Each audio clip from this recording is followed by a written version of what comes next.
All right. Hi, guys. Welcome to this live. And welcome to everyone who's tuning in right now, and also people who are watching the replay. This is going to be a very special live stream because today we're going to celebrate the anniversary of Shamanic Self, of this healing business. And of course, discuss a whole bunch of other things as well. So if you want to tune in, definitely tune in. I'm going to check the audio quality while doing so. And I want to point out I have my lei. Got to have some sort of nostalgia, right? Okay, so let's just see if people are going to roll in. You can just put your comments in the live stream, or you can put them in the comment section if you're tuning in later. Hi to Quantum Fishbowl. What a name. All right, let's see if this works. And Megan, hi to Megan. Okay, seems like this is working.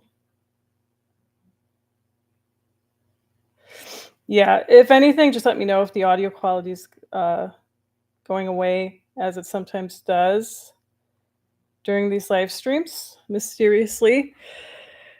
But yeah, I hope you guys are doing all right. So it's been a little while since the last one. I'm looking here in my history. I think it's been like 2 months, right? The last one was around August 12th. So yeah, it's about like 2 months. That's not bad. And the last one, we were still in summer. And now I literally feel we've entered winter, at least where I am. Was about to get my winter jacket out. It's still nice and toasty inside. But yeah, oh my gosh. Like, anyhow. So yeah, I hope everyone's doing all right. Just checking something real quick here. Okay, what are we going to talk about first? Hi, Tamisha. I guess we could talk about the hurricanes and supporting local businesses first. Not really sure what else to start out with. Right, yeah, we can start out with 7 years. Right, I'm going to celebrate my anniversary pretty much all month long. Hold on. Right. And I'm going to put a link in the description and also below in the pinned comment or something. But I'm not going to announce any specials on social media or on YouTube. I'm going to announce them through my newsletter. So if you want to be a part of that, definitely subscribe to the newsletter. You can do that through my website, shamanicself.com. And those are going to go out pretty much tomorrow. So by the time you see this live stream tomorrow, and like pretty much, if you subscribe during the week, you'll still be okay. Let's put it that way. And if you are not getting any of the emails, which I know some people aren't, just check your junk folder or spam email, and you'll probably see a whole bunch of other people in there too. So that's how I'm going to do it. It's been 7 years. I can't believe it's been 7 years, like literally 2017 and on. I'm trying to think about, a highlight with every single year. I mean, last year, the main highlight is changing the name and also a whole bunch of other things. And of course, we had 2020 in between. So that was an interesting time, let's put it that way. But I just find, if you don't celebrate certain milestones, no matter if it is like your birthday every year or a certain type of anniversary every year or whatever, it makes life a little bit sweeter, let's put it that way. And it also gives you a little bit of this timeline of where you want it to be or where you want it going. And it kind of gives you this leeway to play with. It's kind of like, okay, so this is how long it's been. This is what I have wanted to accomplish, or this is what's really going on, and this is how things have changed, how things have transformed, and all of the things. And for people who have been following me, for example, on Instagram, I posted a whole bunch of stuff because I just came back from Hawaii. The last time I was in Hawaii, a different island, but on the Hawaiian Islands, was exactly 6 years ago in 2018. So that's exactly why I have this thing here too. This is like, I got it on my last day in one of those local stores. And I kid you not, this here was like a $5 souvenir. It's just so great. Like all the things you can get. If you were to just walk into something here, you wouldn't even find anything like this. You would have to make it yourself. And for sure, it wouldn't just be, $5 or whatever. So it's like, all the things you can get when you're just right at the location. I also got some really neat sunscreen, which I want to talk about because this is like a local business, which I think is worth mentioning. And 6 years ago, like, I went to Kauai, which is one of the Hawaiian Islands, and I felt it really just did so much for this entire journey in general, because it was just right after I had completed one of the shamanic healing trainings. And for some reason, it was just this entire trip that was like, it is just this entire healing journey in and of itself. Hi to Scotty boy. There's the only Hawaiian boy in this chat. So Scotty boy, I just came back from Hawaii and I got this really neat sunscreen. I don't know if you ever go back to Oahu or whatever, but I'm gonna give you the name because he ships everywhere too. He's really cool. He's on Big Island, and every single ingredient in this, because in Hawaii they're always so focused on making things very reef safe, and have zero chemical ingredients because of the reefs and this and that, whatever. And I kid you not, when I looked at the ingredients on this, it was less than 10, and if I'm not mistaken, it was less than 7 ingredients, even, because he had it written on. He was like at one of those farmers markets, and he had it written on just this weird uh plate that, what do you call it, like a little table thing. And I kid you not, I was like, what? That's all that's in there. That's all you need for sunscreen. And I tried it out. The only thing is it only goes to 40 plus. So if you need something higher, like 100 plus SPF, it might not be for you, but the 40 is really strong. And I think for a lot of people, it's probably going to work if you use it. I don't know. I mean, a lot of people don't actually use it, but if you like go surfing, or if you actually go swimming during the day, or you go snorkeling during the day, or just kind of diving during the day, you are going to need some sort of protection unless you really just bundle up. And so for me, it actually worked a lot. So yeah, and I think that's what I want to say. So definitely subscribe to the newsletter if you want to be part of any specials. And that's how I'm going to celebrate this year in particular. It's been a bit of a strange year, right? It's been a bit of a strange fall with all of those natural, not so natural occurrences, like all of the, weather modified hurricanes and tornadoes and whatnots. Yeah, 40 is pretty good. So there are a few things. I personally, I've been to Asheville, and I used to have friends in Asheville, but I personally don't really know anyone in Asheville right now anymore. Like, the last time I went was 3 years ago. So from my understanding, Asheville was way worse than anything that has ever happened in Florida in a long time. Supposedly even worse than what Katrina did, and that was in 2005 in New Orleans. So if anyone, like, this is for people who are also tuning in after, if anyone is from that area, which I know I have a few North Carolina viewers and also people who visit my website because I can track that, obviously.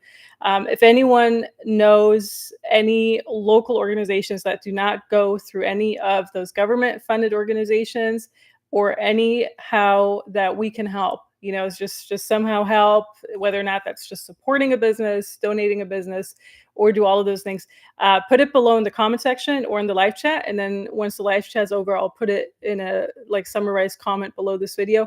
But if you just know of any local things that we can support to make anything better in that area, let us all know. That would be great, because I personally don't actually know anyone in that area anymore. And the few people that I did visit like 3 years ago, I don't remember the names of the businesses anymore. I know there was like at least one crystal store that I really, really liked, and that was close to where everything happened, like the little Switzerland area. But for the heck of it, I can't remember their name. Probably look it up. I don't even know if they exist anymore. Now, a person that I do know who's in Florida, she's closer to Orlando, is Ashley Binford. And her business has been around for a while, I think for like 15 years or so. And this is hers, binfordsnaturalremedies.com. So her business name is Binford's All Naturals. And then that's her website. I'll put it below in the comments too. She has been hit, from my understanding, she posted on her Instagram too, is that her entire roof was somehow off from one of the shacks that she's using. So she has for sure been hit. She's a small business. She's been around for almost 2 decades at this point. So if you want to just check around, see anything that you find on their website. And here is a really nice one too. Little Hands Hawaii is a sunscreen company. He hasn't been hit by anything because he's in Big Island, but he's a really cool guy. And the sunscreen's amazing. So this is just like a tiny one, like a travel one that you can use for your face and everything. They have it in like a tinted form and the white form and everything. So they have different options. They also have like cocoa butter type of sunscreen. Really cool. I'm not sure if they ship out, he probably does ship outside of the US. I mean, Australia's pretty close. I know Australians would probably benefit from that too. But like I said, this ingredients in the sunscreen, like the ingredients in general, less than 10, I think even less than 7. Really nice. I tried them out almost for like a week straight, and it's great, honestly. It says like water resistant for 80 minutes. So you just reapply it. It's like a stick, and there's bigger sticks. Let's put it that way.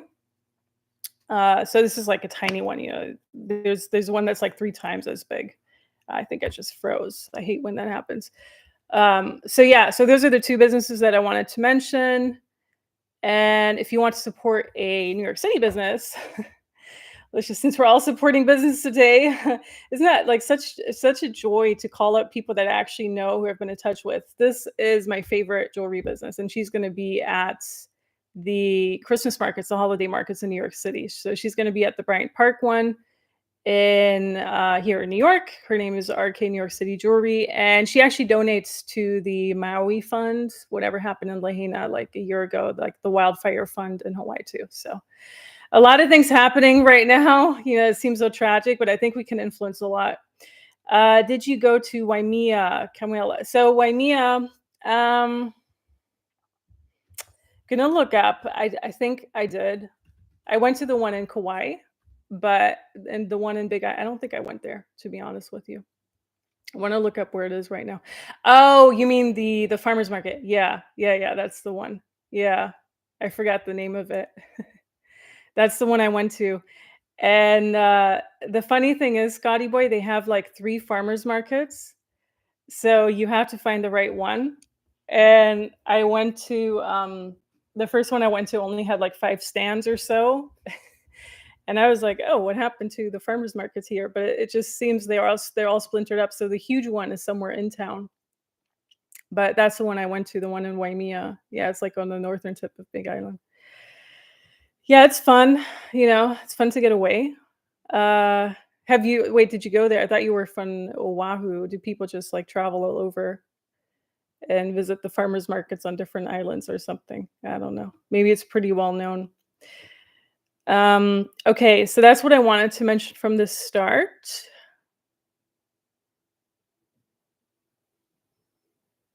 But yeah, I want to coin a new term from new age to sanity, because I feel, all these things, like not just the new age, also like the mistruther community, they can make you truly insane, right? I worked in Waimea. So maybe you even know this guy, Scotty Boy, because he's been around. He's had his company for like 12 years. I forgot his first name, but really nice guy. Mm. So the tragic part about Hawaii, and I totally forgot to mention it in like the shorter clips that I recorded and that I eventually want to upload onto my Instagram and everything. From my understanding, with whatever, the Big Island used to be one of those main exports to the other islands for fruits and veggies and everything. They had all the farms. But ever since 2020 happened, it appears a lot of people just had to give up their farms. And so now people are buying fruits and veggies at places like Costco, the big conglomerates, like the super duper markets, the people that are genetically modifying your food and everything, instead of going to the local ones, because the local ones almost don't exist anymore. And I found that really shocking because, when you live on an island like that, of course you want like fresh fruit from, straight off the road or whatever. So from my understanding, just by talking to some of those peoples around the farmers markets, because you still have a few farmers, but not nearly as many as you used to. A lot of those farms had to shut down, or rather were forced to shut down, because they literally could not sustain themselves anymore from 2020 to 2022. And now the big brands, the big supermarkets took over with the fruit production. So you could be buying like an orange that's not even from Hawaii, but it's somewhere from California or Mexico, and you're actually in Hawaii, which I found quite shocking, because if you look at a map, Hawaii is really far from the mainland and everything. It's at least 6 hours to California. It's 10 hours to Asia. It's 10 hours to Australia, all of that. So yeah, it was quite interesting to see how it actually plays out in real life, because you can read up on this all day long. It can be like, oh, this is what's going on. Like in Florida, these things were destroyed. This thing was destroyed. But when you're actually with the feet on the ground and you're confronted with it, and I always, when I travel, I always talk to people. Like I was even thinking at one point, maybe I should open up a channel just interviewing people, but I'm not really into that right now. And there are other people who do that very well too. So anyhow, I always like to just talk to people. And so I was talking to this one woman at a farmer's market for almost an hour straight. And I literally felt she was like dumping her pain onto me because no one else was really listening. When you try to say something for the longest time for like years and years and years and no one's listening, and then someone comes along and is kind of interested in listening. That's kind of how it is. So the way she was just saying is that people on Big Island, probably also other islands, were getting all these incentives to get a different type of job, like let's just say stocking a supermarket or something, or it's just some regular job that almost doesn't. I mean, it matters, of course, but it's not related to you building up like the fruits and the veggies or the farms in Hawaii. So just getting one of those jobs, they were getting a huge incentive, like almost like a 2-month salary after working there for like 3 to 6 months. And so, of course, people were giving up the farmer jobs because the farmer jobs weren't nearly as lucrative as before. And also, they were just, yeah, it's just they're being bought up, right? And it's really interesting. I mean, I personally found that really interesting because it makes a lot of sense how they're trying to shut down these smaller businesses and these smaller farms. And unfortunately, if it is a financial thing, that's basically what the past 4 years were about. For a lot of people, it is kind of about that. It's about the survival thing. And so she was saying how she basically only does it for her own family and herself, and then sometimes for the farmer's market, but not nearly as much as they used to do. And the fruit that was there was really tasty though. So it's even more devastating to see. Okay, good evening to all. I ordered proper ACV on a smaller site because Brad got corrupted. Trauma dumping. Oh, okay. So Miss Clementine is saying, I have deep roots in this. I have a small footprint farming on my side. My family had to fight the government. Yeah. It took my family 2 years and over $2 million to fight these people in court.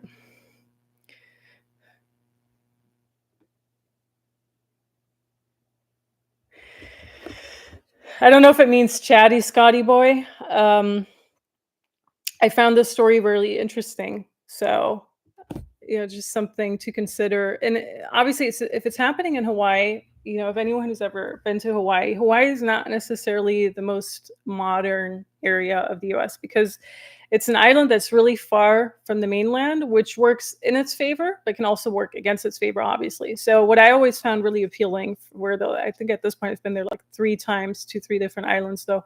What I always found really appealing once you're in Hawaii is that everything seems a little bit less modern than here. And it still seems a bit more like the original life that people used to have. I mean, it's not like that. In 2018, it was more like that than it is now, because now a lot of things have become more online. And unfortunately, a lot of people have gentrified Hawaii. From my understanding, a lot of people from the West Coast moved over, at least to Big Island, and just opened up their own little businesses, like a lot of smaller restaurants or just the entire Airbnb culture. Those are not local Hawaiians at all. Those are usually people from somewhere else like Utah, Seattle, other West Coast states who've opened it up. And I have my divided opinion on it because on one hand, I personally do like to stay in Airbnbs a lot. But on the other hand, it's not really doing much for the locals in that sense because they're not the ones who can actually afford the land. It's usually, let's just say you're like a richer person from California who affords those $2 million properties, just as an example. So it's kind of messed up in that way too, because it's completely gentrifying that area, but it's happening all over. It's happening in Texas. Now for sure it's happening on Big Island too, though. And that's, I find that's really that when you see that, like with the entire Maui disaster, and that's really what I meant when I was saying, yes, of course, it's a mix of the fires being caused by someone or something, but it's also a mix of the land actually revolting against all the greed that's happening on Hawaii, because at this point it is a form of greed, like like what are you even doing there? You don't belong there. You're just trying to take the land from other people who are actually natives to the land. Like, it's just, yeah, I could probably rant on this. I mean, it's happened everywhere, right? Like, it's happened in Arizona. It's, if you look at the natives all over the world, it's happened everywhere, but it's just, you see that on an island that small even more. Um, okay, sorry, someone's talking about the food industry here. So what I personally always liked about Hawaii is that it is really far off from all of that, like, super duper modern technology, and it's always going to take a few years for things to catch up. But as we see over these past 4 years, they have been following a similar trajectory in regards to smaller businesses getting run in the ground and ruined, as everywhere else in the US and pretty much all over the world. But you're still going to get a different feeling there than elsewhere, because it is an island in the middle of nowhere. And it's, I mean, like, you can't, it's like you're basically so removed from every single drama. Like, I did not once think about any type of conflict really happening in the world. It's kind of in the back of your head, but I mean, you're just like, yeah, you're kind of like in the middle of nowhere. Like, it doesn't concern you. You're concerned about other things. You're concerned about where can you actually get food that day, or how can you make the best of your life during your stay. Okay, so that's all I had to say. Okay, let's read these food comments. I've been watching this happen my whole life because I married into a large agrochemical. My father-in-law is responsible for the 1978 Roundup. The conversations we've had, frightening. Yeah, the entire food industry thing definitely happened right after World War II, so that was in the 50s. But with the Trades Act, the NFTA Act that we have. Well, right now, what Bill Gates is planning, or not just Bill Gates, everyone who kind of works, even Bezos, all of that, they're planning on getting rid of every single thing right now. What was it? I took a screenshot because I'm following this one woman on Instagram, and she had a lot of good stuff in regards to all of these things. Like, what is really going on. She just had something on there. So it's like a lot of things are just a huge distraction from what's happening anyhow. What I personally feel with the latest hurricane, like Hurricane Milton, I feel they knew exactly it's not going to be a 5. It's going to be way less than that. But they were trying to distract from the damage that Hurricane Helene had done, or Helene had done before that. Right. They're trying to push vertical farming right now.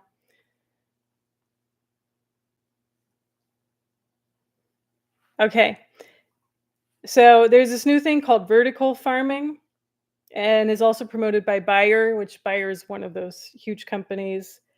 And they're all pushing the same agenda. They make it sound appealing to the audience and attempting to capture, their attention and get them on their side. And this is interesting. Robert F. Kennedy applauds vertical farming, just how he applauds other things too. So they're just all on the same side, aren't they? Veggies as medicine. So right now, all of them, like Gates, Bezos, probably Musk, all of these frauds, they're basically promoting veggies as medicine, food prescriptions to improve health and address inequities. The Rockefeller Foundation is pushing food as medicine and writing veggie prescriptions to help people get healthy.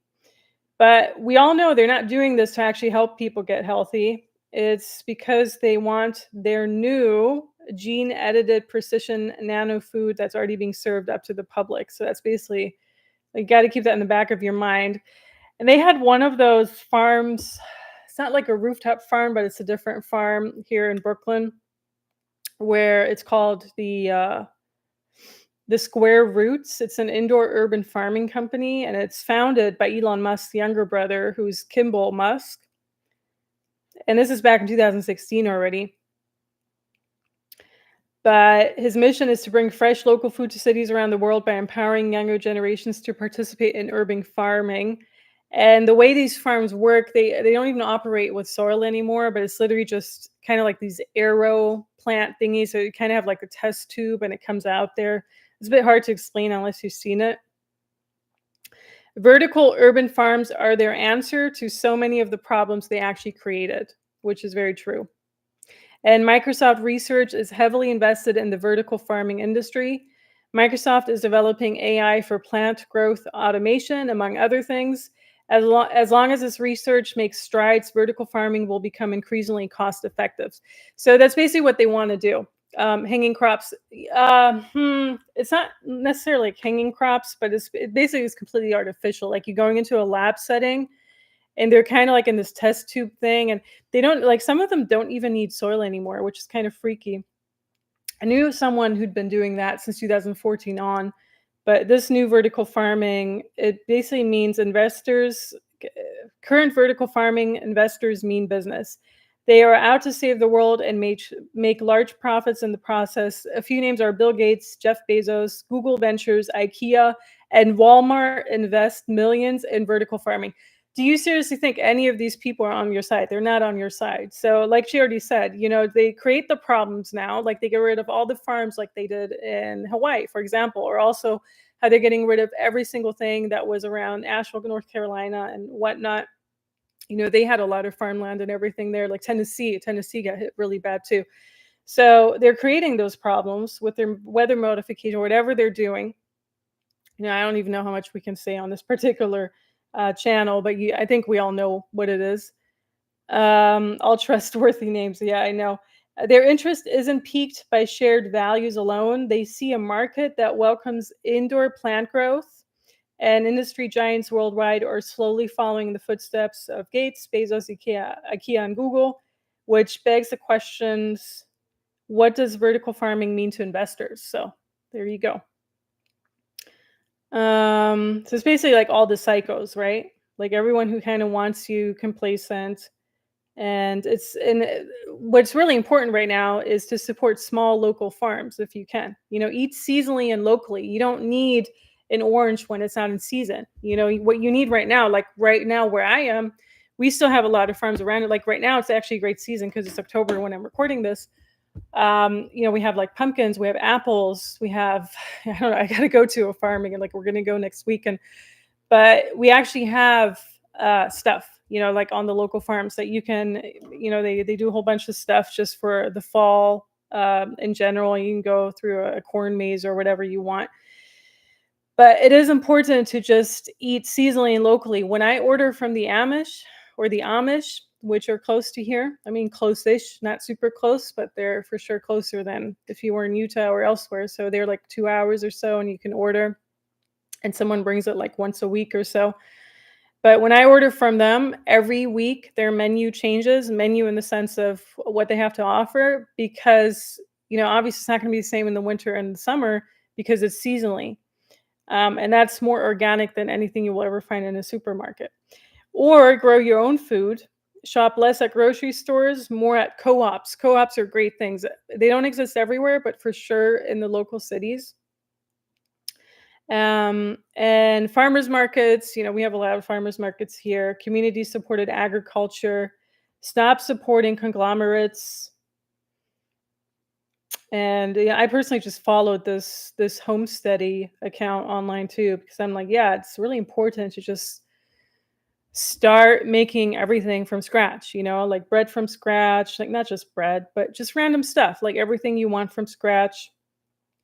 I don't know if I'm gonna start planting my own things here. My space is a little bit limited, but it's definitely giving you ideas on how you can do it also in a smaller space. Let's put it that way.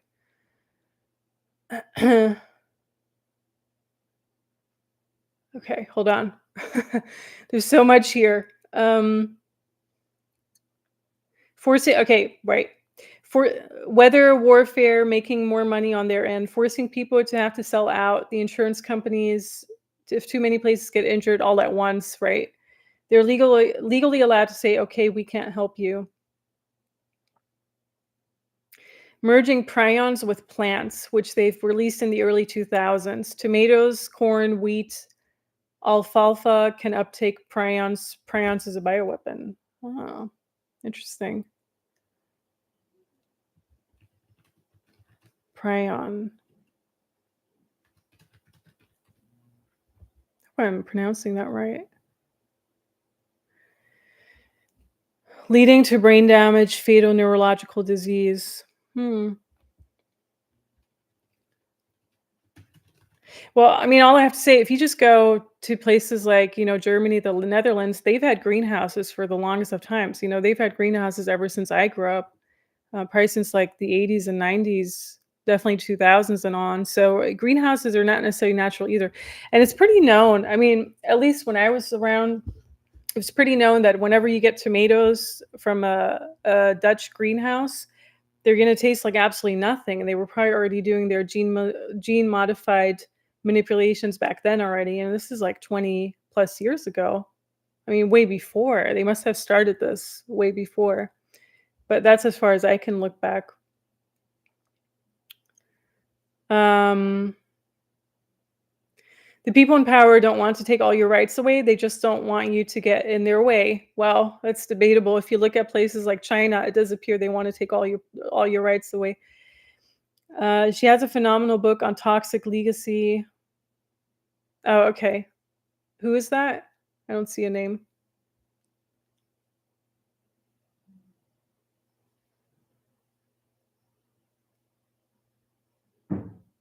I don't see a name.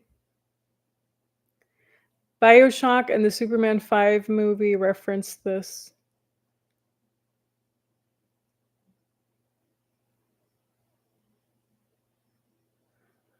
Kimball Musk. Yeah, I actually didn't really know much about Kimball Musk. Most store-bought tomatoes have no taste, just watery. This is back in the days when store-bought tomatoes had taste.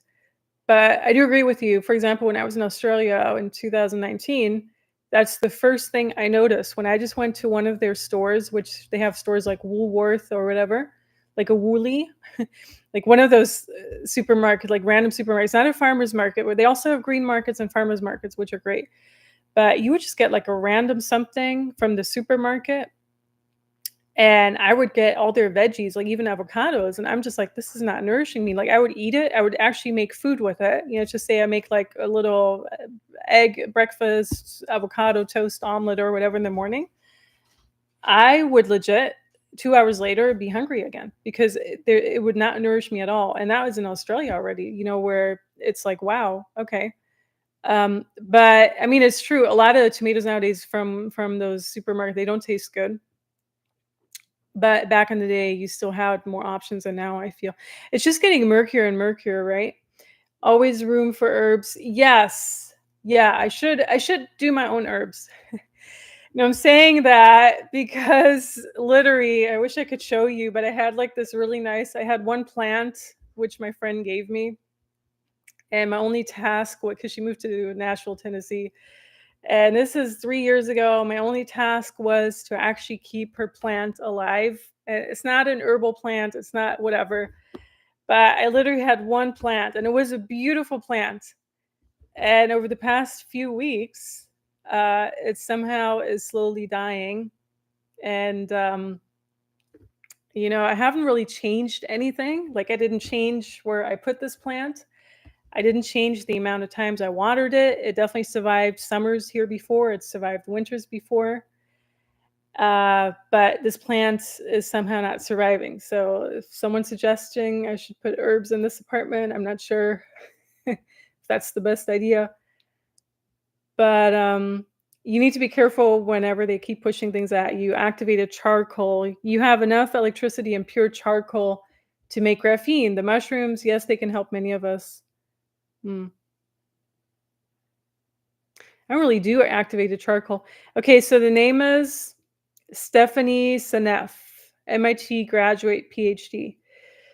I thought about repotting it in fresh soil because I haven't repotted it. I didn't kill my plant, Scotty boy. The plant decided it didn't want to live anymore. But what's also crazy? Every time, and this is how I really think plants are connected. Like plants, pets, animals, people, they're all connected. Like I know this plant is connected to its owner, which is my friend. She's a girl, and she's in Nashville. And every time, and we don't talk regularly at all, but every time something happens in her life, something's up with this plant. One time, like, I kid you not, I was cleaning around because in the kitchen, I was cleaning around my kitchen table, like nothing spectacular. And this plant like tumbled off of the kitchen table or whatever. It didn't break. Like, the pot didn't break, nothing broke. It should have broken. And it literally just tumbled off, where I literally called my other friend, because we have like all common friends together. And I'm like, do you think something happened to Annie? Because her name is Annie. And I'm like, this is what happened. The plant fell off the kitchen table, but it didn't break. It's a pretty severe sign that maybe she's losing her balance, or, something happened in her life. And so I'm pretty sure when that happened, something happened in her own life. And I feel every time something's up with this plant, there's something up with the former owner of the plant. Let's put it that way. So for me, it's kind of just a sign that maybe she's going through a rough patch. Let's put it that way. But yeah, everything's consciousness. Yeah, plants for sure. And people underestimate how much consciousness is in plants and trees and everything. I totally agree with you. I mean, you can pick up on that. If you really just tune into that, you can almost feel like the network, the way it feels like it's almost reaching out to you. And oh no. Okay, I guess I was offline for a second. But the way the plants can actually reach out to you, it's kind of like this feeling motion, almost like they have this extended neurological network that connects with your neurological network, like outside, like kind of like your auric field or energy field. It was really interesting. I tapped into that once in 2018. It was pretty powerful because I've never felt that before. The Secret Life of Plants, a great book. Yeah, I know. I know. Um, They mix the tomatoes with the fish genome, all of the stuff that is growing in people's veins. MIT released in 2014, they can grow veins in 7 to 9 days, human goat milk spider protein. Oh my gosh, that's so freaky.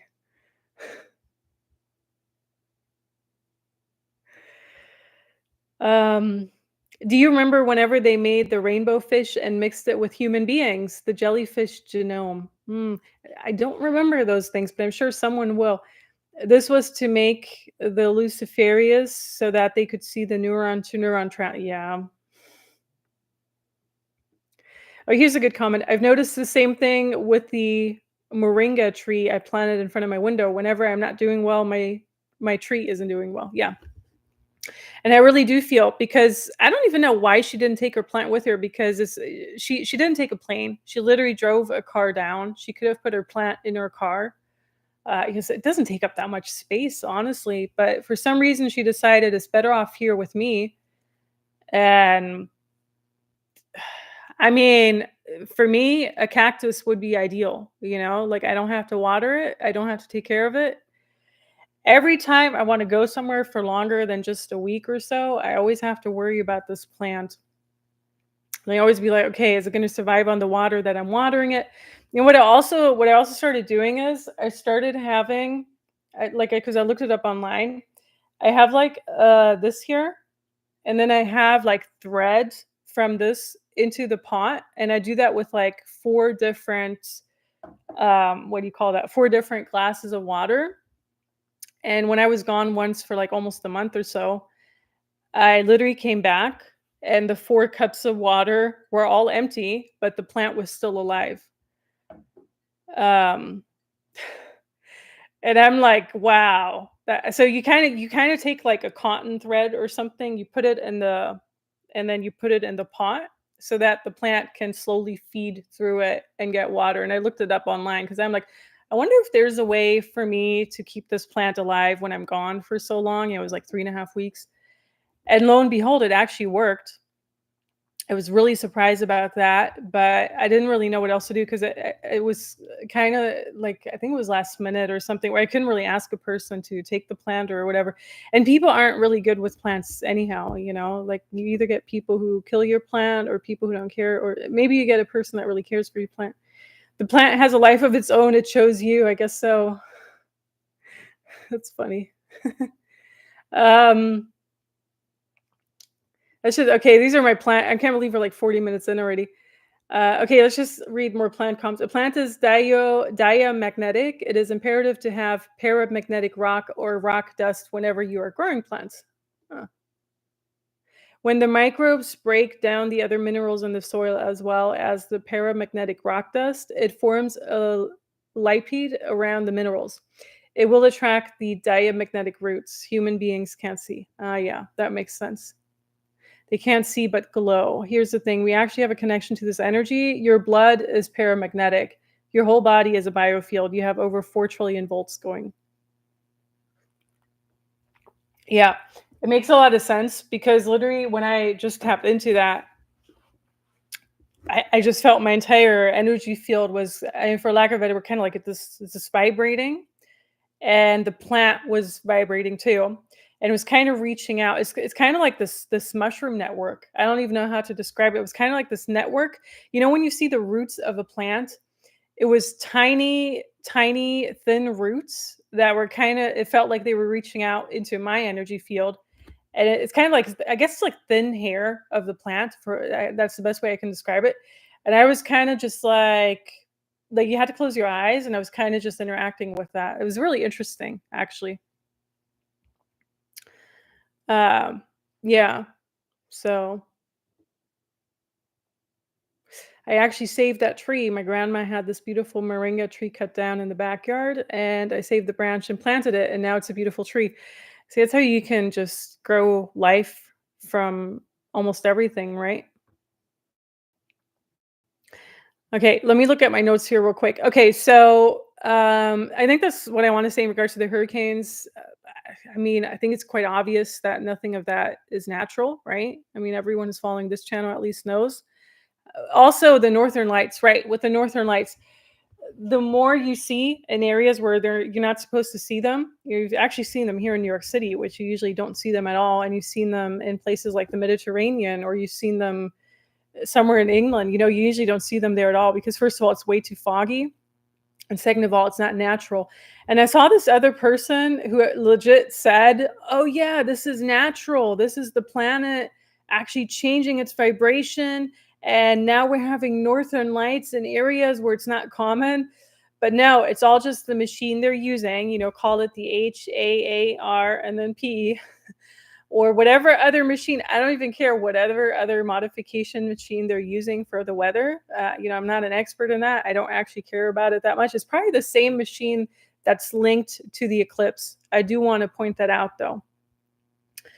So when the eclipse happened in April, it felt like was it this underground thing? I kind of saw this underground thing that they were shooting up, and I feel it's just all linked to the same thing. So it's no surprise that the eclipse, which was very manipulated, set these things in motion, because then over the entire summer, you would see the geomagnetic storms, and you would see the northern lights pretty much everywhere, right? In places where you're not supposed to see them, such as Chicago, or I mean, pretty much anywhere else, like here, probably somewhere in the Bahamas, who even knows? And when you look at those northern lights, nothing about them is natural. Like, you know, they're all red and purple, whatever. Like, that's not really what northern lights typically look like. So this one person was saying, "Oh yeah, the air was so crisp and clean, and that's why I know it was natural." No, you know, it's just the machine they're using. And the more you see of that, the more you will also have these random tornadoes, these random hurricanes, these random whatevers. So there's a correlation or a causation between both of those. You know, the more they put those radiations out into the atmosphere, the more they're able to modify those storms, manipulative storms. Yes, exactly.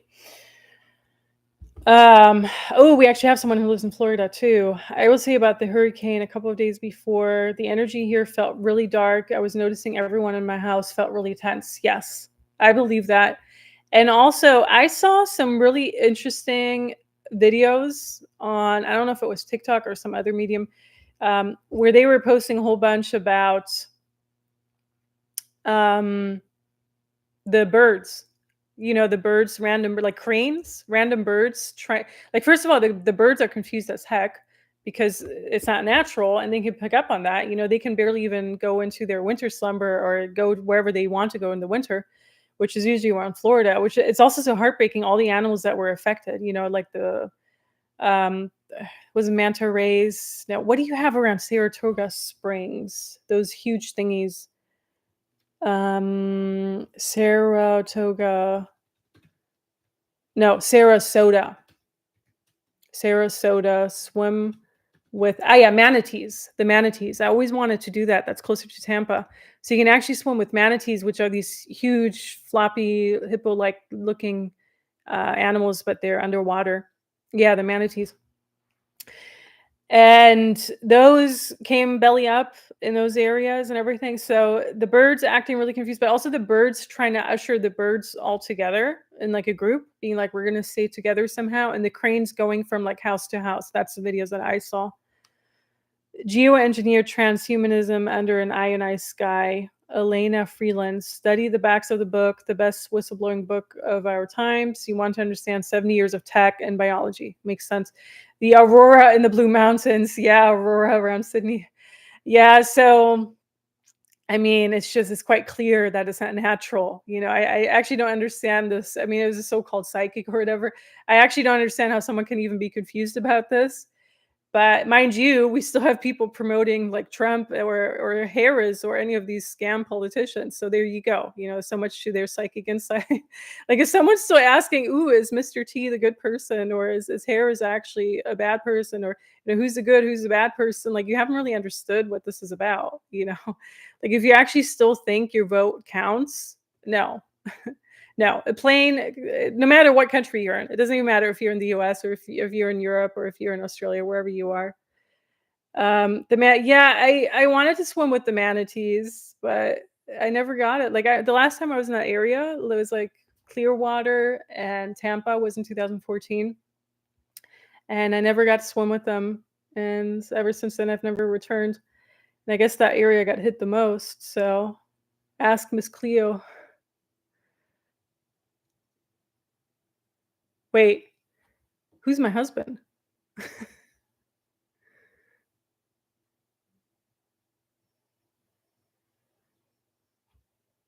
You need to listen to your husband.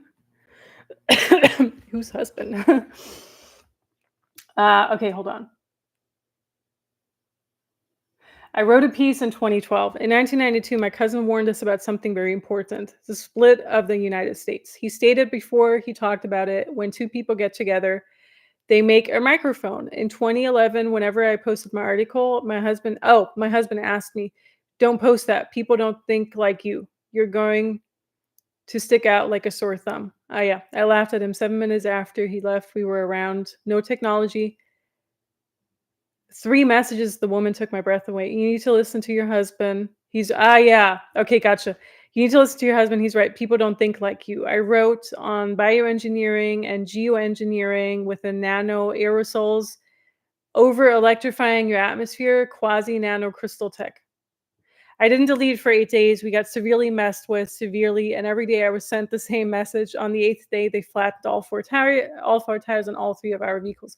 Yeah, it makes a lot of sense, because the tech is working through people around you, and it's almost like they're plugged. I always see it like they're plugged in somehow, and they're just using these people around you, right?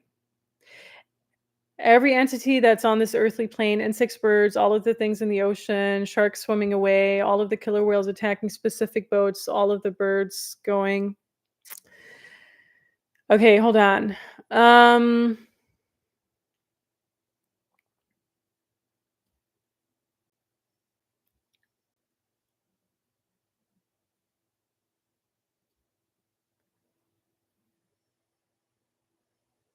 We have a lot of notes here before other people put in their comments. Oh, yeah, I wanna say something in regards to the storms. Every one of us has nanotech in us. They've been hitting us with frequency blasts. Of course, the overcharged atmosphere, you actually have those nanotech that's all around us for geoengineering. Yes, okay, so you can get rid of the nanotech. Now, mind you, where I am, we're blasted but even in the middle of nowhere, you blast it every single day. Especially when you have the military around. And that's what's kind of unfortunate about those tiny islands, not just Hawaii, but also if you go to other places, there's a lot of military in those places. And once they have military, they're just doing all their experiments with military planes over people's heads. So you actually don't know what they're putting in your air, what they're putting in your soil. You know, so Hawaii has always had military, and when I was in Kauai and I went to Waimea Canyon because they have a Waimea over there, they actually had the NASA thing, right? And when I was staying there overnight for 2 days, I could it always felt like they were doing some sort of experiments in the middle of freaking nowhere. It's literally in the middle of freaking nowhere, you know. And if you go to certain other areas, like let's just say Iceland used to have a lot of military around there too. Probably has so many underground tunnels. Iceland never used to be appealing to any type of tourist until the 2000s. Like, I kid you not, you know, like it was literally so much off the radar of people. But as soon as the military pulled out, it was hyped and promoted like in every single mainstream article. Oh yeah, go to Iceland, go to this. And just the amount of experiments they must have done there. Also, every like so many islands, you know, go to Guam, military infested, right? Like it makes you wonder what they're doing there. So you mean a city like this where I am, or you can be in the middle of nowhere, you somehow are still going to be affected by it. Unfortunately, I don't even know if off-grid technology or any type of off-grid in the purest sense really exists. Maybe if you go to a jungle somewhere in Ecuador, but then you're dealing with, you know, cartels, you're dealing with the drug lords you're dealing with so much other stuff that's probably going to endanger your life. So it just gets so iffy. But you do have to remove it regularly for sure. There's certain type of teas that can do that. Teas can be quite effective because they wash it out. You can also do a whole bunch of visualizations. And I do cover a few of those in the DNA healing course because it is affecting your DNA. For people who don't know, this entire nanotech is changing people's DNAs. I had a hormone therapy. People who had hormone therapy completely changed their DNA. I had people who, you know, of course, the latest, you know, 2020 agenda, people got the, you know what, yes, absolutely, it's changing people's DNAs, but there's so much other things that's changing your DNA. Barking, Barking Sands, Kauai. Scotty Boy, have you been to Maui? That's one island that I'm still missing. I want to go. Because I heard Maui changed after the Lahaina thing, that you actually it's really not affordable at all anymore, and it's very hard to find anywhere to stay, unless it's like a resort, which I don't like resorts. Bleh. Resorts are not adventurous enough. Barking Sands looks good. Haven't been since the fires. Yeah, I heard from my understanding, a lot of things changed since after the fires. And I knew this one girl. I don't know if I said it in a video before or YouTube live, but this one girl that I've knew for 10 years, I was like following her online and everything. I think she died in the fires. Like no one knows where she went. She was taking off of the missing persons list. And then I actually contacted someone on Facebook being like, why was she taking off? Her name was Leah. Why was she taking off? Like, was she found? And they said, no, we had to take her off because somehow it's not like the government that told them so, but so some people connected to the government, they're trying to really hide the numbers, even though people to this date, this is back in December when I contacted her, but to this date, people have not been found, but they're taking people off the missing persons list to really hide the numbers of how many people are dead. And I feel they're doing the same with the Asheville thing too, or the entire North Carolina disaster, by the way. So whatever numbers they're going to give you, it's probably 10 times as much. Barking Sands has a big military base, all high wigs.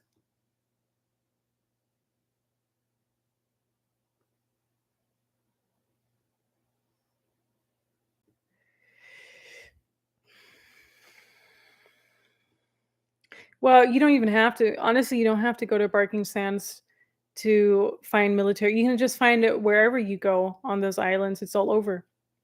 And they're usually in the middle of nowhere because they don't want to be watched with what they're doing. They don't want random people coming across their stuff. That's what I noticed.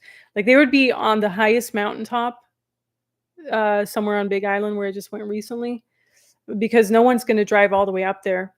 Yeah, all islands have bases. It's true. It's kind of depressing, isn't it?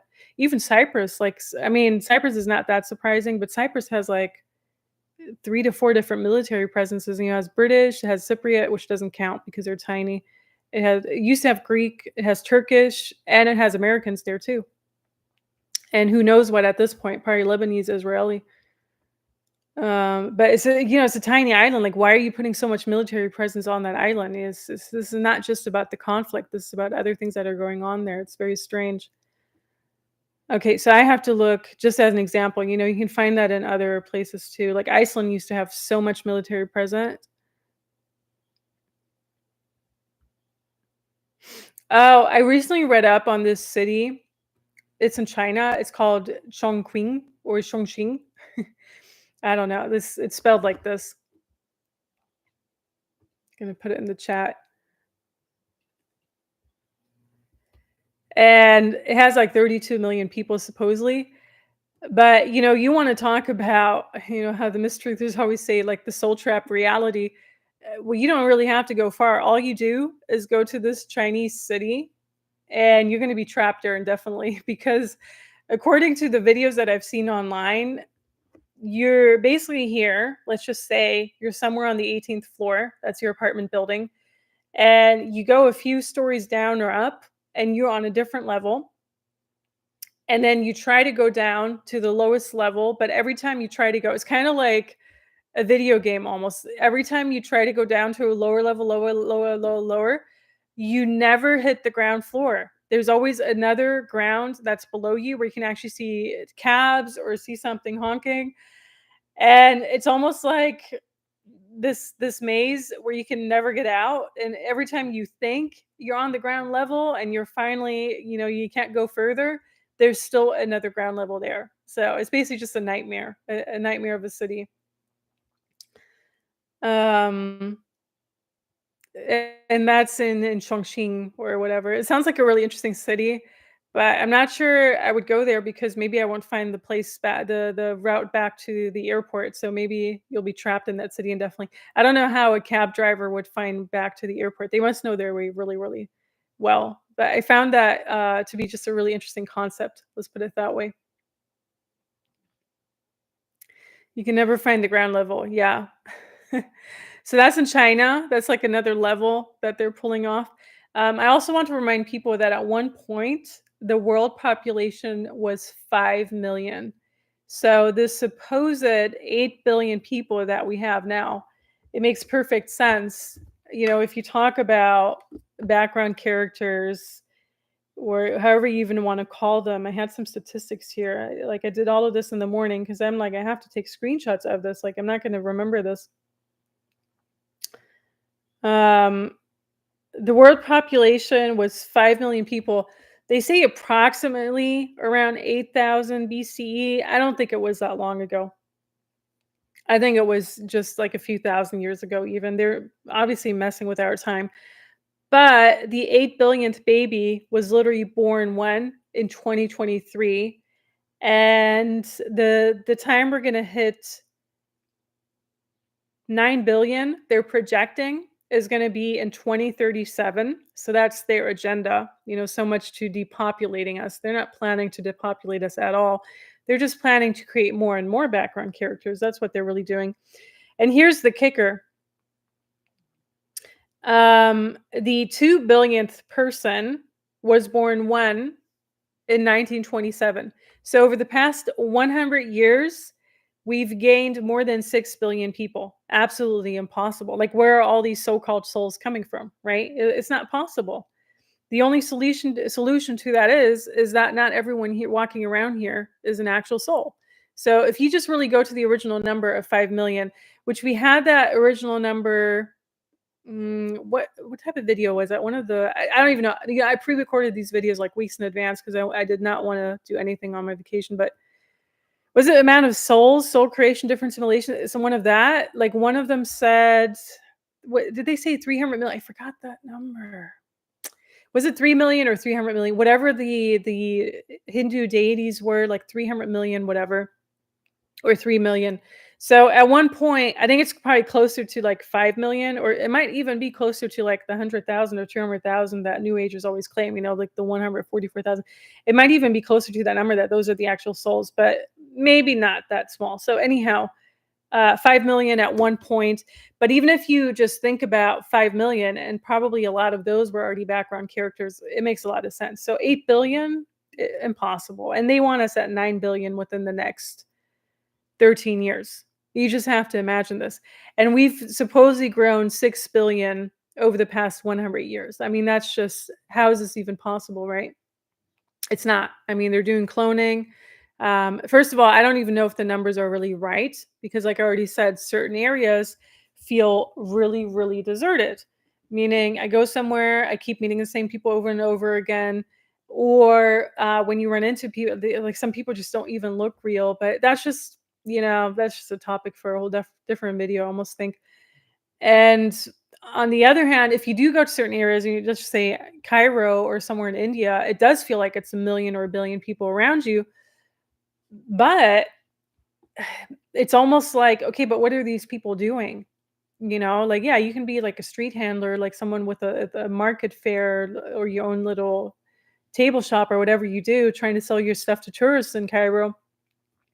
But, like, okay, so that's like one interaction. I don't know, it's just so bizarre, right? Like, what are these people really doing? And I don't have time to observe and watch them all day long, but I'm pretty sure, yeah, there's you could probably pick up on a pattern of what is really going on. Are those projections? Do they actually exist? Are they just filling up the space to make it seem like it's more crowded, which is usually more the feeling. The Renaissance is truly the restart of our world. I want you to take a step back and look how art went completely and utterly backwards, except for it took the mind that did concentration and went against its ugly mockery of what art has become today, especially with our museum society, no more than washing money. Yeah, the Renaissance. Let's look up the years of the Renaissance. Was that like 1600? Renaissance. Oh, 1300. Right. Okay. I always forget when it actually happened. Ages, timeline. 14th to 16th century. Right. It could have been another reset around there. For that makes a lot of sense, because around that same area or era, you had the entire medieval ages and dark ages happening. And there's a huge disconnect, especially in the westernized medieval ages, which was all about Westerners forgetting their roots, how to heal with herbs, the entire witchcraft trials breaking out, other powers. So the native tribes were able to keep a lot of their knowledge. I just literally came across like yet another little documentary where you go to Bali, and there are still people that know how to heal complete. I mean, a lot of people probably, they don't heal anything with antibiotics at all, but they just know the exact right herb that you need, and within a matter of hours or less than a day, your entire leg is healed, or whatever it is that was injured, right? Just as an example. And so those are more like the Indonesian native tribes. But there is this one thing that truly did happen, and especially medieval Europe. I don't know about other areas of the world so much, but where once they started actually persecuting people for witchcraft, or how to heal with herbs, and how to do all these tinctures, that's, I feel, that entire slope down where Westerners were forgetting their own roots. And a lot of the native tribes have kept that to a certain degree up until recently, up until the past 100 or 200 years. And I do strongly believe bloodlines absolutely matter. People are saying bloodlines don't matter. I do think whatever bloodline it is, doesn't matter if it's from this one, from that one. The entire African bloodlines got completely muddled up by the slave trade that sent them out to the Caribbean. And now you're dealing with like African, Caribbean answer. It's all just muddled up at this point. And then you have bloodlines from, yeah, I don't know. I think they all matter for sure. And there's a power behind that. And this entire thing, I mean, everything's just an agenda, of course. Wait, okay, let's just read more comments. But I mean, there's this power that you have, especially when you go and still look at how people are able to heal with certain types of herbs, or it's not even herbs necessarily, but certain types of plant knowledge that's just getting forgotten or has gotten forgotten over the past hundreds of years. And all of that happened around that same era, like the Renaissance or like the medieval ages. It's all in the same bucket. Bloodlines muddled up on purpose. Yeah, like this one comment was saying, so this is again, I had this one video out on like how Hawaiians, Kiwi, like New Zealand's, call them like Kiwi. I don't know if that's derogative or not, but New Zealand people, Maori, Aborigines are not related. They're more related to the Africans. But how Maoris, Pacific Islanders, like the Balinese, and Native Hawaiians, they're all like from the same heritage somehow. And then this one commenter said, I mean, she was derogatory and other things, but she actually said that whatever you see right now over the past few hundred years is not what the Native Hawaiians looked like at all, which also makes a lot of sense. And that it was just so muddled up and just so watered down that it's almost impossible to kind of recreate it at this point or kind of reconstruct it. It's not Kiwis. Yeah, Kiwis are like the Westerners in New Zealand, right?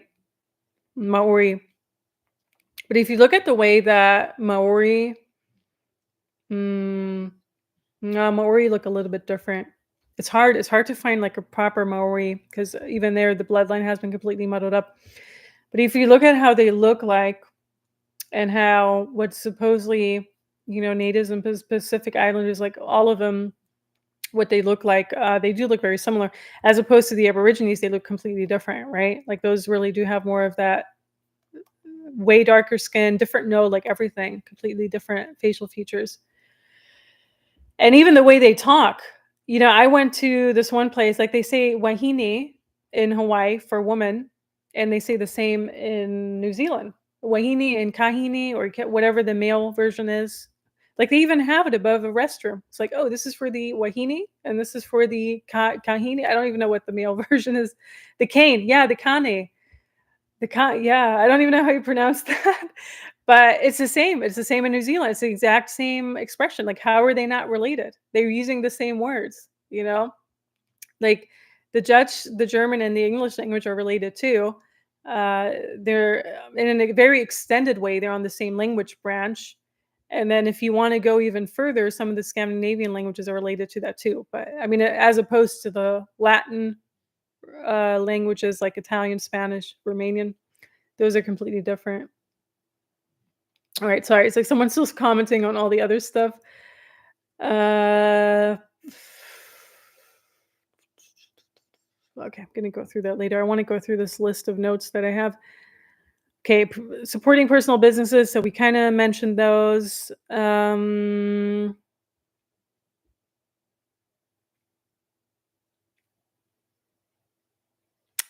I think that's all I wanted to mention right now. There's so much other stuff. I don't even know if I want to mention this, but people are like, "Oh, Howdy Mikowski, blah blah blah." But Howdy Mikowski was featured by controlled opposition players such as Archaics. Why would I even give that person any validity? Because people are like, "Oh yeah, I follow him in regards to the soul trap thing." I'm like, "Yeah, but he was featured by Archaics and those type of things. Like, what's in it for him?" So it's always so strange when these people pop up on those channels and you're supposed to take them for full. But I mean, you talk about unleashing Pandora's box, you just have to see how people react, right? Doesn't even matter what size their so-called channels are. Like all of a sudden, you have demons lashing out and attacking you just for questioning an agenda or questioning a cult. I don't even have to make any video on it anymore. There might be in the future, I don't know. But I personally, all you have to do is take people's reactions and, all the live streams, all the interviews, everything else they did, and how they try to literally put you down. And all I have to say, if this channel would not be relevant, you wouldn't try to shut this down. You wouldn't try to troll my channel. You wouldn't try to do counter videos about my channel, let's put it that way. But also, it's just so interesting to see how full-grown adults in their 40s, 50s, 60s, maybe even older than that, are throwing full-blown tantrums when you start questioning their agenda and their little soul trap cult. And it really was the main video for people who don't have the time to listen to it, or who just, they listen with 1 year. It's like 1 year in, 1 year out. The whole message about that video is how the entire community is a psyop and a cult, because the way that they're acting is just like that. There's no difference between that community and the New Age community, because it's always about, oh, and here's my solution, and you better follow that. But no, if it's actually implementing that your energy is going somewhere towards their agenda, or that your energy is really being messed with, which is usually the case with those type of people, then it deserves being questioned and being called out, right? Where's this other thing? I had so many good quotes that I screenshot, and now I can't find them. Whenever you want to find them, something about the truth, that people don't have an issue when you question the truth, because their truth should be pretty well backed up. But the way these people were reacting, no matter what their channel audience even was, the way they were reacting is really like, how dare you even question this? Like, this is everything I even have to offer. You only need to question their stuff, sit back and watch the hate fly. Yeah, you just have to watch the SHIT show unfold. And that's why, for me personally, I'm like, I'm somewhere else. I'm just walking through the jungle or the rainforest. I don't have time for drama. But you literally just have to see how it's all unfolding. So people, please give this video a like if you're already at it. I know people are in and out because it's quite a late hour, but you'll see the replay whenever you want to. I can't believe we're already like an hour in. That's crazy. I found you because of my suspicion of our cakes. Oh, I think I know who you are, Carmen. Aren't you someone who like interviews people? Hold on. Let me actually go to your channel. Yeah, I think I know who you are. Modern day Babylon. Cool. I think I remember your comment because you also had reached out to him or something like that.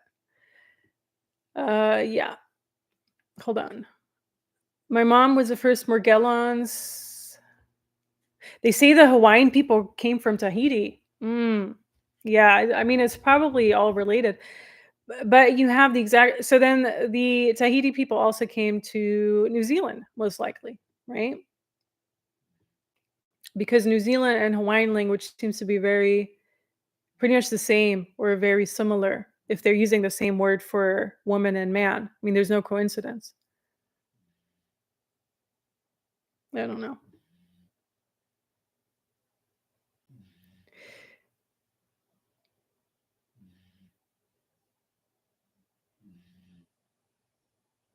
Nanotech has been in humanity for over 40 years. They named us different generational names. Like, my mom was the first Morgellons to unfold.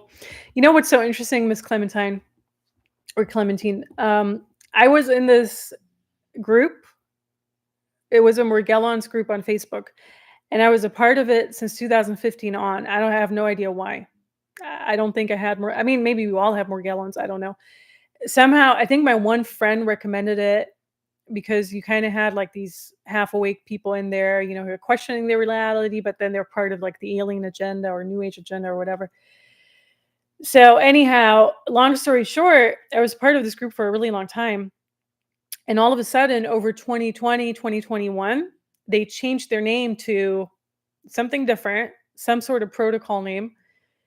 And one of the founders of the Facebook group started saying that, oh, Morgellons doesn't really exist. We shouldn't be feeding our energy into it. It's just all in your imagination, everything.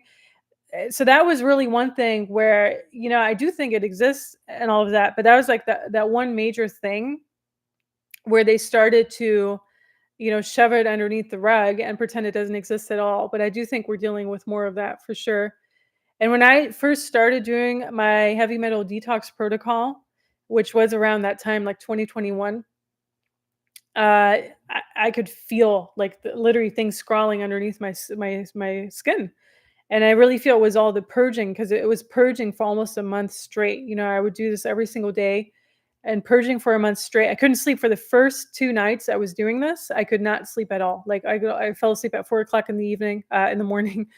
and I was sleeping for like 2 or 3 hours. That's how bad it was. Like, I feel that's how much heavy metal, whatever stuff we have in our bodies, if we don't detox it regularly. It was even worse back then because we were pushing other agendas, and, that was flying around in the air. So, unfortunately, they closed the Morgellons group down. That was a boomer generation. Then you have Generation X. Generation X is the forgotten generation. Generation Alpha, etc. This is the technology they done folded within us within, yeah, I can't say that word.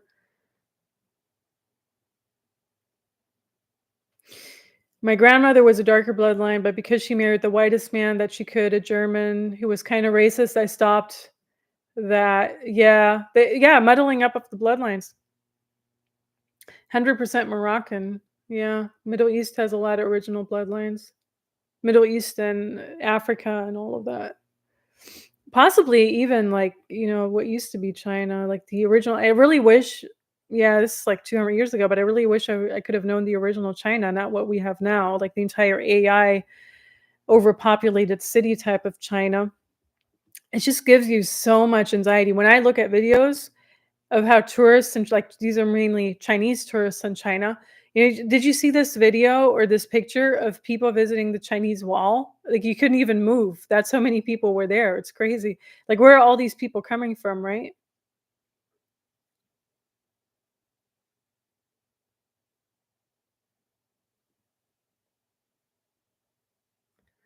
Natives have perfect teeth, bones. Hmm.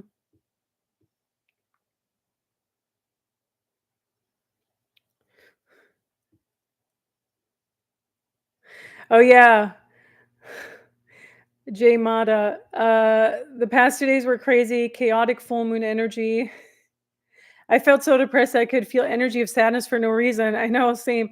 I thought for me it was just like the seasonal depression or whatever because, you come back, it's a bit gray here. Uh, um, don't know if it's related to like the full moon, but which, all the moons are artificial and everything. I have to drink some water.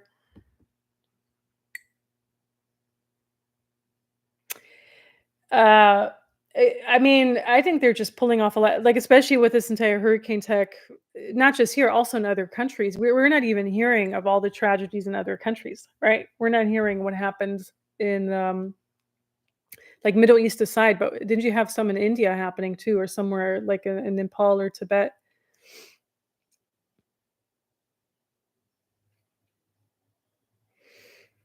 All major B vitamins are found in beef liver, nose tail, you would eat muscle, yeah. I mean, raw milk is more legal than any other substance in America. Well, but they're trying to demonize raw milk. I remember I started drinking raw milk, it was about 2 years ago because I was following a Lyme disease protocol, and raw milk was recommended. It actually does help a lot, I do have to say that. And the moment I started drinking raw milk, everything, started getting better. It takes a while. You need to do it for like at least 2 weeks and other things in addition to that as well. But I wasn't promoting it, but I was telling my friends about it. I was like, "Hey, this is raw milk. This is amazing." I grew up on raw milk because I grew up right next to farms in Germany and everything. And I remember sometimes I could pull off the skin off of the milk from our neighbor's farm. And so my parents were never farmers, but we lived right next to like 4 different farms. Acapulco got wiped out too. Yeah, there's a lot in Mexico in general. Mexico has such weird energy. It's like a cartel. Like the Mayan karma, right? Like the cartel energies all over. Um, I feel bad for those countries. You couldn't feel it as much in Nicaragua because Nicaragua doesn't have any drug gangs, but you can feel it in Guatemala too. And of course, El Salvador and everything. Are Australians even real? Are Australias even real? Mm. Ooh, we have a guy from Malaysia. Hi to Malaysia, my most favorite country. People are so nice. Raw milk helped with my dad's cancer. Yeah. So I was telling my friends about raw milk and how great it is, and I'm just gonna do it like regularly from then on. And my one friend was like, "Isn't that like, it's almost like it's been completely demonized in American mainstream somehow." So it's true, it's still legal, but it's very hard to get. Like I got mine from the Amish. Uh, I wouldn't know where you would get. I mean, probably from a farmer who does it still, but it's very hard to get. And I think I'm real. Yeah, Misha's from Australia. Are Australia's what? Eh, Australians or Australia? I don't know.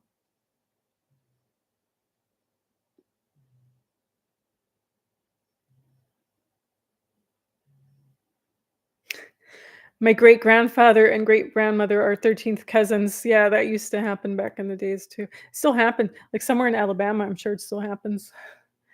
They're like first and second cousin even. Here's another person. I'm from Adelaide. Hi to Sue. I don't know what he or she was saying was not real in Australia, but that's funny. I have at least two Australians saying they are real. I always wanted to go to Adelaide, but I never made it to Adelaide. I always wanted it. Don't they have like, isn't that like wine country and other stuff? They have like really interesting stuff around there. I think it's on the way. If you want to go to the outback, you can drive through Adelaide. And you have the Great Ocean Road, maybe. I had to drive to a ranch to get it. Okay, so you can still get it. Yeah, I just ordered mine from the Amish and then they deliver here once a week or so. Really old school. So there's a non-Amish guy. So you order it from the Amish. You can actually do it online, but you have to pay cash when they deliver it, meaning they rely on you either being home or somehow putting your cash somewhere where they can see it. And there's a guy who's not Amish at all, because obviously you can see, he doesn't look Amish. I don't even know what nationality he is. If he's like, I don't know if he's Indian or like, he kind of looks like, a bit foreign, but I never asked him. Maybe he's like Lebanese even. I don't know. So he actually picks up everything from the Amish farms and he has like a minivan or something. And this is like once a week, he drives here to this area at least. And then he does this little routine. And you need to make sure you're either at home or that you have your money somewhere. And you need a little cooler too, because if you're ordering stuff like beef broth and just random stuff, whatever they have, he needs to put it in the cooler. And it's kind of still old school because they call you on your phone. They don't email you or text message you or whatever. They don't roll up in horse or buggies. I don't think that would be a good idea because the distance is too far. It's like 2 hours away. So yeah, wine growing region, Barossa Valley and McLaurin Vale. Yes. Yeah, I think I always wanted to go there. Like that's just something you have to see, right? I mean, that's what they're known for, like the wine region. Not that guy would literally drink wine nowadays, but back in the day, it was just like a sightseeing thing you do.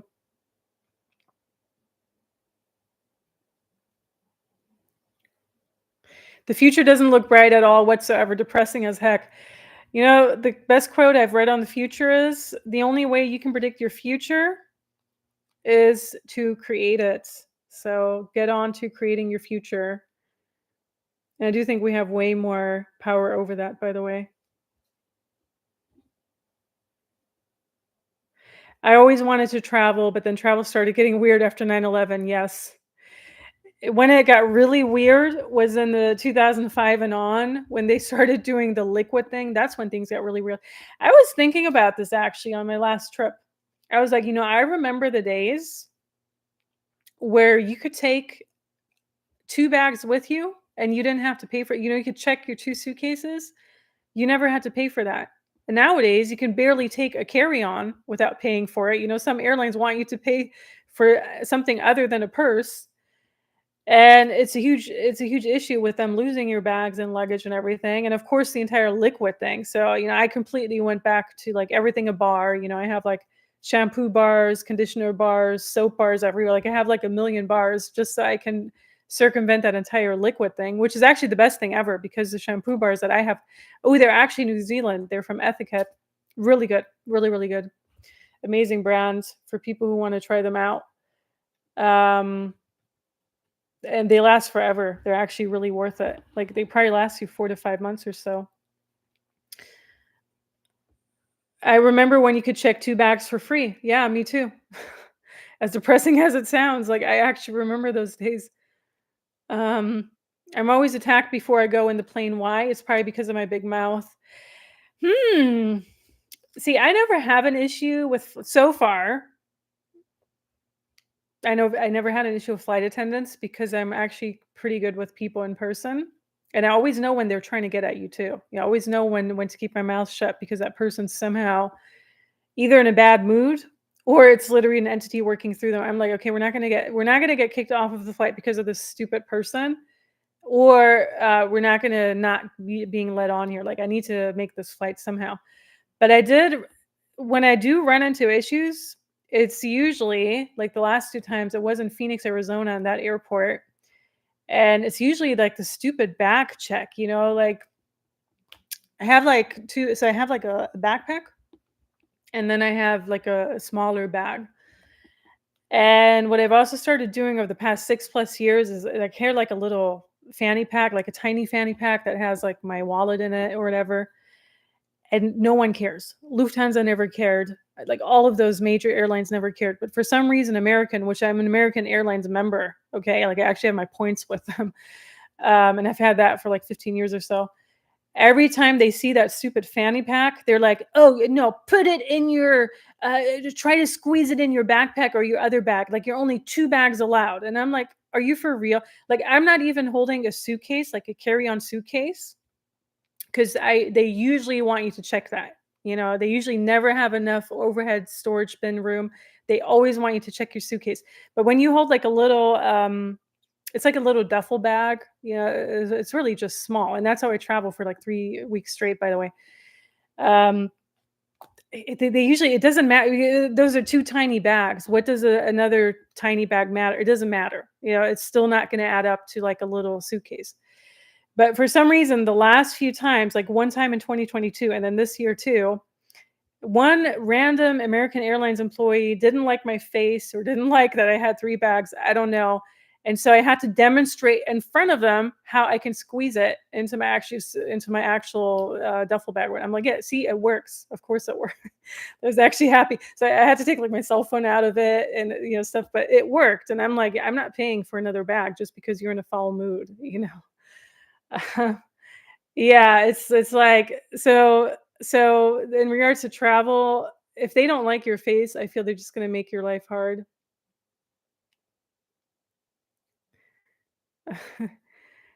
But, I mean, they are making travel more difficult, you know? Um, like, all these instances that you see people just losing their minds, like, I mean, people have become so entitled. Like, not even I mean, it is the passengers, but on both ends, people have just become so entitled, even the flight attendants are way more entitled than I ever remember them. Like, some of them don't even help you put your stuff in the storage bin anymore for whatever reason. Say, "Okay." I mean, it kinda is your job, like, I mean, I don't know, I just find it a bit ridiculous. Yeah, I don't know. I mean, if you wanna get around, you kinda have to deal with it, but it can get annoying.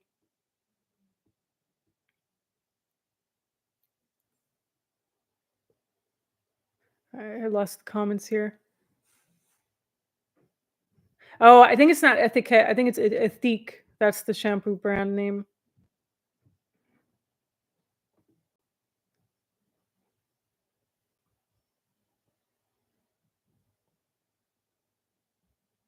I'm not traveling outside the country, I'll drive now. Hmm.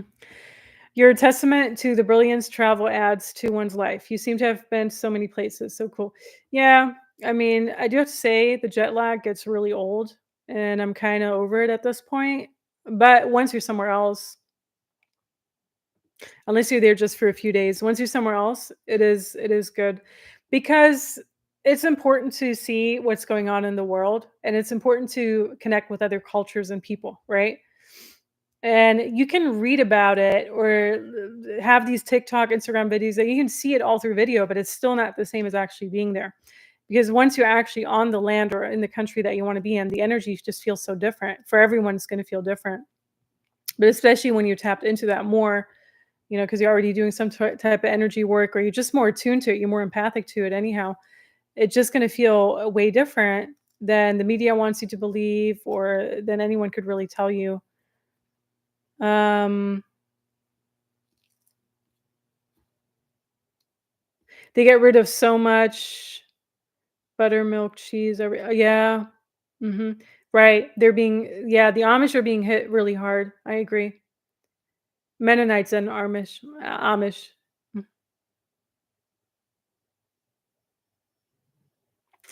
Hygienic. Scotty Boy saying, "I'm on the strip checklist. I get pulled aside every single time, even flying inter-island never fails." That's bad. I remember I got a new passport since, but I remember in 2017, so I had my passport, like, in 2014, I think, and for 3 years straight, nothing. I mean, that's, like, one of my I've had passports since before then, but this particular passport, 2014, nothing. Never had an issue with it. 2017 rolls around, and, all of a sudden, from a trip back from Germany to here, I'm on the X list, like every single time. And not just from Germany to no, every single flight. I took other flights. I went to Asia that same year. Every single time I wanted to enter the US again, always on the X list, always on the X list. And basically what it means is when you have that X, instead of just going through customs or security and entering the US again, you actually have to talk to a customs agent and he has to confirm that you're not a threat to the country or whatever. And I have that huge X. I walk up to the agent, he just looks at me and he's like, "Why do you even have an X?" No one understood why I have that X. My one friend was saying, "Oh, it's because your name is somehow that is a very common name, blah, blah, blah." I'm like, "No, because if it's so common, they would be pulling over every single person with it." It makes no sense. It's like it's a similar name to Miller, basically. Like a lot of people have that last name. It made no sense. And 2017 was also that year. I mean, I founded this business too, but it's also that year I feel for myself where I had like major awakenings in a lot of different things. And they must have not liked that because ever since then I've been on that X list. Now I did get a new passport recently, like over this past year, and I have entered the country a handful of times since. Never had the X again. So getting a new passport definitely helps. Um, but oh wow, we're already 1.5 hours in. I can't believe it. What time? Oh my gosh, it's like 1 o'clock in the morning. Okay, hold on. Have you seen all the recalls with listeria, with the lunch meat, with all the cheeses? Mexico said, "Here's the finger to your GMO." In America, all of their food has listeria. Well, don't you get a lot of stuff from Mexico in the US? You get a lot of fruits from Mexico. Like, not even Mexicans taste the best fruits. It all goes to the US. Mexicans get the worst fruit that's left over, supposedly. That's what my Mexican friends keep telling me. The ugliest fruit remains in Mexico, and the best fruit has always gone to the US because the US pays for it or whatever.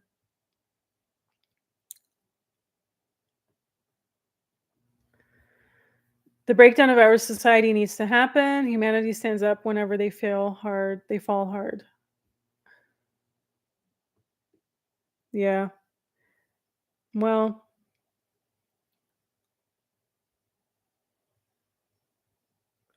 no one can take those memories away.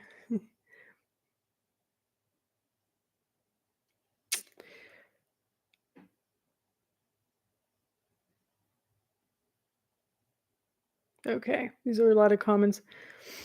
Um, I know it's been like 2 months since the last live, Scotty boy. I'm not sure there's going to be one before the election. Let's put it that way. There might be one after. I don't know. I kind of just want to stay out of that mess. Plenty of other people talking about it, right?